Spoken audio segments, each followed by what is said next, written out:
ಸ್ನೇಹಿತರೆ, ಈ ಸಂಜೆ ನ್ಯೂಸ್ಗೆ ಸ್ವಾಗತ. ಕಾವೇರಿ ಜಲ ವಿವಾದ ಸಂಬಂಧ ಇವತ್ತು 13ನೇ ತಾರೀಕು ಕರ್ನಾಟಕ ಬಂದ್ಗೆ ಕರೆ ನೀಡಿರುವ ನಡುವೆಯೂ ರಾಜಧಾನಿ ಬೆಂಗಳೂರಿನಲ್ಲಿ ಜನಜೀವನ, ವಾಹನ ಸಂಚಾರ ಆಗಿರ್ಬೋದು ಎಲ್ಲವೂ ಕೂಡ ಎಂದಿನಂತೆ ಆರಂಭ ಆಗಿರುವಂಥದ್ದು. ಈಗಿದ್ರೂ ಮುನ್ನೆಚ್ಚರಿಕೆ ಕ್ರಮವಾಗಿ ಪೊಲೀಸರ ಸೂಚನೆ ಮೇರೆಗೆ ನಗರದಿಂದ ತಮಿಳುನಾಡಿಗೆ ಸಂಚರಿಸುವಂತಹ ಬಸ್ಗಳ ಸಂಚಾರವನ್ನು ತಾತ್ಕಾಲಿಕವಾಗಿ ಸ್ಥಗಿತಗೊಳಿಸಲಾಗಿರುವಂಥದ್ದು.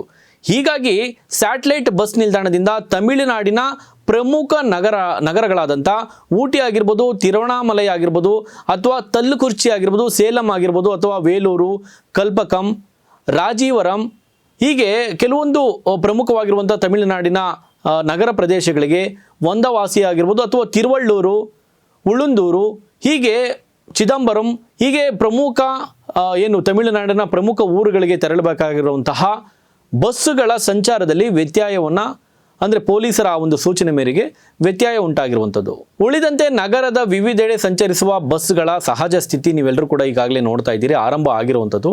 ಮೈಸೂರು ಆಗಿರ್ಬೋದು, ಟಿ ನರಸೀಪುರ, ಹುಣಸೂರು, ರಾಮನಗರ, ಚನ್ನಪಟ್ಟಣ, ಮಂಡ್ಯ, ಶ್ರೀರಂಗಪಟ್ಟಣ, ಮದ್ದೂರು, ಮಡಿಕೇರಿ, ಕುಶಾಲನಗರ, ಮಂಗಳೂರು ಸೇರಿದಂತೆ ಹಲವು ಕಡೆ ಈ KSRTC ಬಸ್ಸುಗಳ ಸಂಚಾರ ಇದೆಯಲ್ಲ, ಅದು ಯಥಾಸ್ಥಿತಿ ಬಸ್ಗಳ ಸಂಚಾರ ಆರಂಭ ಆಗಿರುವಂಥದ್ದು. ಮುಂಜಾನೆ ಕರ್ನಾಟಕ ಬಂದ್ ವಿಚಾರವಾಗಿ ಹೋರಾಟಗಾರರನ್ನ ಬಂಧಿಸಿ CRPF ಪೆರೇಡ್ ಗ್ರೌಂಡ್ಗೆ ಕಳುಹಿಸಲಾಗಿರುವಂಥದ್ದು. ಗಿರೀಶ್ ಗೌಡ್ರು, ಮನ್ನಾವರ್, ಸತೀಶ್ ರಾಜಶೇಖರ್, ಸುರೇಶ್ ಕನ್ನಡಪರ ಹೋರಾಟಗಾರರು, ಇತರೆ ಕನ್ನಡಪರ ಹೋರಾಟಗಾರರನ್ನು ಬಂಧಿಸಿರುವಂಥದ್ದು. ಇದರ ನಡುವೆ ವಾಟಾಳ್ ನಾಗರಾಜ್ ಅವರು ಕರ್ನಾಟಕ ಬಂದ್ಗೆ ಇವತ್ತು 13ನೇ ತಾರೀಕು ಕರ್ನಾಟಕ ಬಂದು ಕಾವೇರಿ ಜಲ ವಿವಾದಕ್ಕೆ ಸಂಬಂಧಪಟ್ಟಾಗೆ 13ನೇ ತಾರೀಕು ಎಲ್ಲರೂ ಕೂಡ ಕೇವಲ ವಾಟಾಳ್ ನಾಗರಾಜ್ ಅವರು ಅಂತಲ್ಲ, ಅದಕ್ಕೆ ಬೆಂಬಲ ವ್ಯಕ್ತವಾಗಿ ಕನ್ನಡಪರ ಸಂಘಟನೆಗಳು ಕೂಡ ಬೆಂಬಲವನ್ನು ವ್ಯಕ್ತಪಡಿಸಿದರು. ಬಟ್ ಆದರೆ ಕಡೆಗಾಲದಲ್ಲಿ ಇಲ್ಲ, ಬೇಕಾಗಿಲ್ಲ, ಕರ್ನಾಟಕ ಬಂದ್ ಅವಶ್ಯಕತೆ ಇಲ್ಲ ಎನ್ನುವಂಥ ನಿಟ್ಟಿನಲ್ಲಿ ಪ್ರವೀಣ್ ಶೆಟ್ಟರ್ ಬಣ ಆಗಿರ್ಬೋದು, ಇತರೆ ಬಣಗಳು ಜೊತೆಯಲ್ಲಿ ಸಾರಾ ಗೋವಿಂದರ್ ಆಗಿರ್ಬೋದು, ಬಂದ್ ಬೇಡ ಅಂತೇಳಿ ಬಂದ್ಗೆ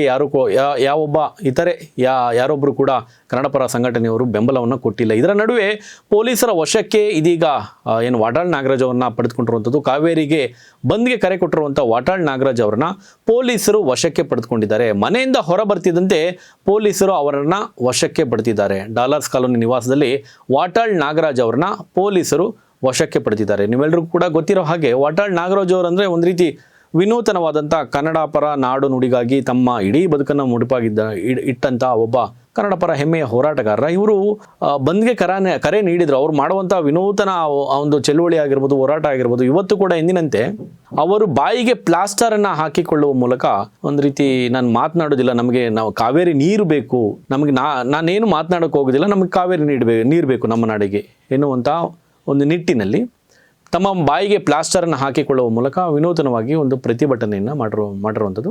ಅಂತಿಮವಾಗಿ ಇವತ್ತು ಕರ್ನಾಟಕ ಬಂದ್, ಕೆಲವು ಕಡೆ ಒಂದಷ್ಟು ಬಂದಿನ ವಾತಾವರಣ ಕಾಣಿಸ್ಕೊಂಡ್ರು ಕೂಡ ಕರ್ನಾಟಕದಲ್ಲಿ ಅಲ್ಲಲ್ಲಿ. ಈಗ ಮೈಸೂರಿನ ಒಂದು ವಿಷಲ್ ನೀವು ನೋಡ್ತಾ ಇದ್ರಲ್ಲ, ಅಲ್ಲಲ್ಲಿ ಕನ್ನಡಪರ ಸಂಘಟನೆಗಳು ಪ್ರತಿಭಟನೆಗೆ ಇಳಿದಿರುವಂಥದ್ದು ಒಂದಷ್ಟು ನೋಡ್ಬೋದು.